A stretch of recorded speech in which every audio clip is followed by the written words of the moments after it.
Guys, hope you're doing great on this lovely Saturday night. Wanted to do a quick video about sleight of mouth, which is absolutely tremendous. I mean, sleight of mouth has probably created more sales for me in the last year that I learned about it more than probably any strategy or technique or tool you can ever think of, right? So, what does sleight of mouth mean? Sleight of mouth is basically how to change somebody's beliefs about something uh, using language patterns. So, one of the most critical and most influential thing you can do when connecting with somebody, right? When conversing with somebody, is to change their beliefs about something, right? Because if their belief changes, you'll be able to sell naturally, right? Effortlessly.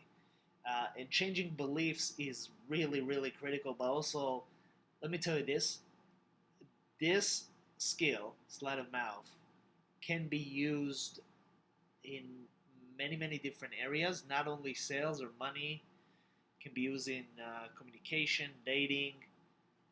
So I would highly advise you against using it from a place that's immoral or just a place that it's not you don't have integrity because it's really powerful in terms of influencing, and you're going to discover in a second. So on my screen here, and I just learned today how to do this, so you can speak and have your screen on, right? I listed out the 10 kind of most dominant sleight of mouth patterns there is. And as you can see here, I wrote solar. I'm in the solar space for those of you guys that don't know me, kind of like personally. But this can be used literally for anything, right? Like anything. Sell anything. Freaking put, um, in, put here in the template whatever it is your product, right? So just change that. But I want to show you how it works with selling solar. If you already know what solar is, it's going to be easier for you to understand. If not, just follow up, and I hope it makes sense. So, number one, hierarchy of importance. So, hierarchy of importance, basically what you're doing is you're changing um, the importance of that thing for your client, and changing it to something that is obviously beneficial to the product. So the main objection here, which we're going to use the sleight of mouth patterns on, is I can't buy solar because it's expensive, right? And that goes for every product. Money, it's expensive. So using hierarchy of importance here would be, isn't it more important, right? Isn't it more important to own your energy than to worry about your rates going up every month, right? So we reversing the focus of the client from it's expensive to owning your energy. Okay? If you want to use it in another industry, let's say coaching, you say, well, isn't it more important to control your life than to worry about a few $1,000s of a coaching package, right? Now I hope you understand. Just um, diverse that into any field that you're in. So the second one is another outcome, right?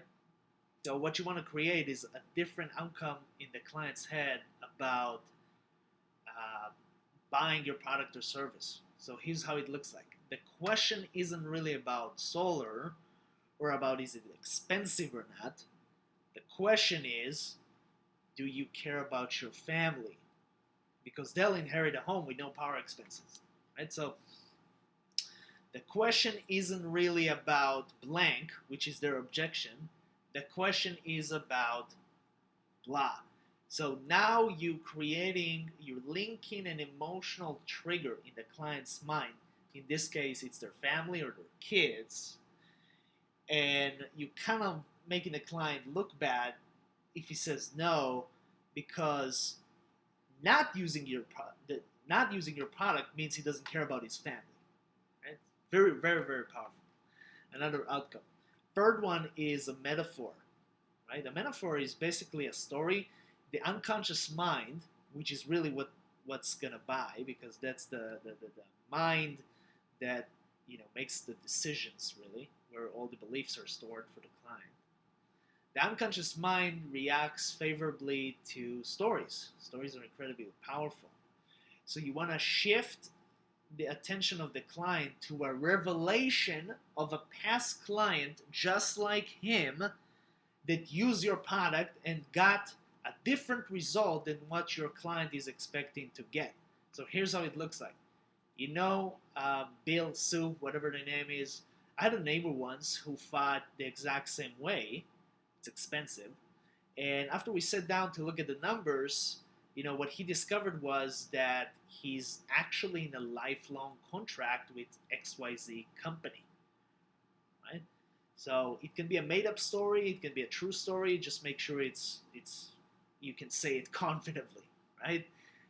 Which is very important. So I had a customer, a neighbor, homeowner once that felt the exact same way like you, and he discovered that blah blah blah.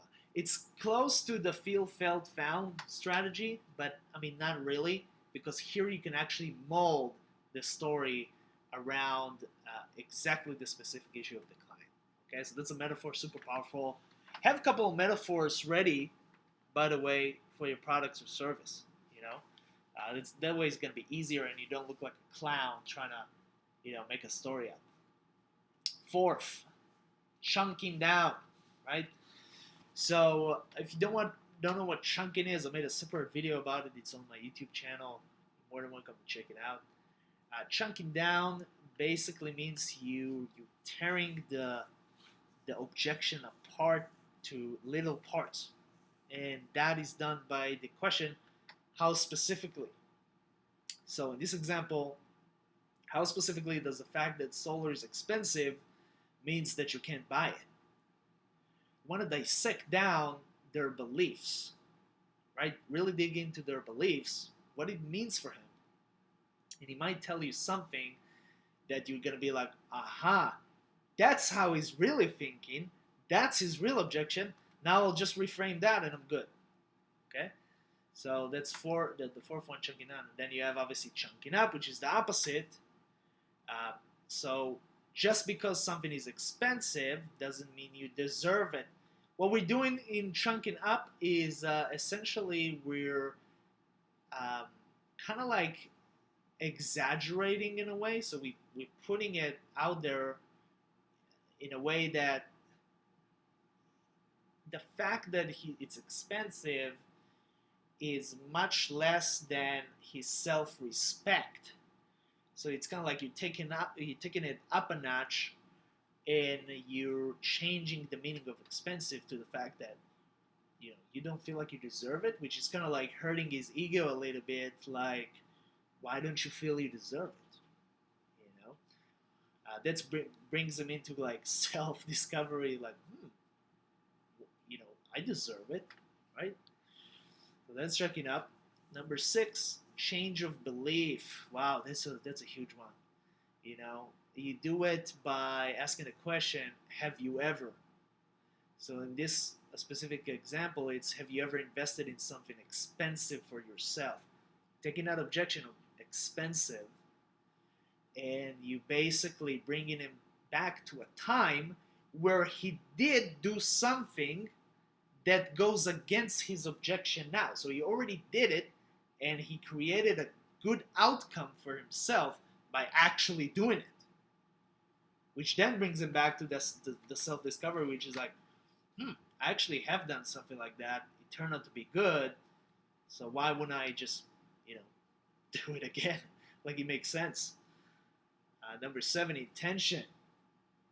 This is another deflection. So what you're saying here, I know that your intention is good by choosing to not buy solar. However, isn't it more important to blank? And then you use the hierarchy of importance, number 1 over here. So what you're doing is you're acknowledging his objection, right? You're agreeing. I know that your intention is good by saying what you're saying. However, bam, you deflect it. Isn't it more important too? Or you can use another sleight of mouth pattern in this example like you guys are seeing here. Number 8, redefine. Right? You redefine the meaning of expensive, which is his objection. So in this example, just because it's valuable doesn't mean that you have to deny yourself from an opportunity. Right? So what have we done here? We changed the meaning of expensive to valuable. Just because it's valuable doesn't mean that you have to deny yourself from an opportunity. So we're doing two things. We're changing the meaning. We're also hurting his ego a little bit. And we're presenting our product as an opportunity. So really, really powerful. Right?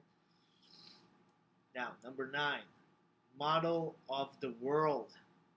What we want to do is kind of like scramble his paradigm, the way he sees the world, by bringing attention to the fact that other people are doing the opposite of what he's thinking. So that's kind of like peer pressure in a way. Model of the world. Many people actually say that investing in yourself means you respect yourself. And you do respect yourself, Mr. Blank. Do you not? Right? So see how I finish here. I finish here with a tag question. Do you not? Right? It's kind of like it's not a tag question. It's actually a hypnotic language pattern. So you know, you can now the client goes back into self-discovery again. It's like, well, you know, I do respect myself, right? So many people say that investing in yourself. So what have you done here? A lot of other people are actually doing the opposite of what you're thinking. So, you know, why are you saying that? It's kind of like, you're the one acting weird right now. Number 10, meta frame. So what you're really saying is that money controls your choices, right? So what we're doing is we're taking expensive, or the topic of money. For a lot of people, it's super sensitive, right? People are, 99% are emotionally attached to money, right? So what you're really saying is that money controls your choices. So now we're diving into, are you being run by money? You don't have control. And what does the client want to do naturally? I am in control. Of course I'm in control. It's not that. It's blah, blah, blah. Bam. That's the main objection. Now you reframe that and you're good to go. So quick recap. 10 dominant sleight of mouth patterns, hierarchy of importance, another outcome, metaphors, chunking down, chunking up, change of belief, intention, redefine, model of the world, and metaframes. If you want to dive deeper into that and you like this video, I would highly recommend checking out the book Sleight of Mouth by Robert Dills. Absolutely incredible book. Dive into that, learn it, and you'll see a massive, massive change in your sales. So hopefully it helps, and I'll see you guys on the next video.